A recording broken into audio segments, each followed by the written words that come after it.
Excuse me. Hi, actually I am a street photographer. Camera on है आपका? जी। Camera off कीजिए। नहीं, आपको पता नहीं है यहाँ पे वीडियो शूट करना अलाउ नहीं है। नहीं नहीं, वीडियो नहीं बना रहा, मैं तो सिर्फ फोटोज क्लिक करता हूँ। इसको ऑफ कीजिए। फोटोज तो मैंने पहले से ही क्लिक कर लिए हैं, मैं बस आपको दिखाने आया हूँ।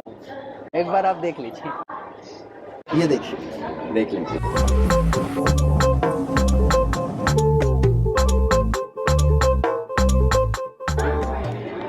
ये क्या हरकत है?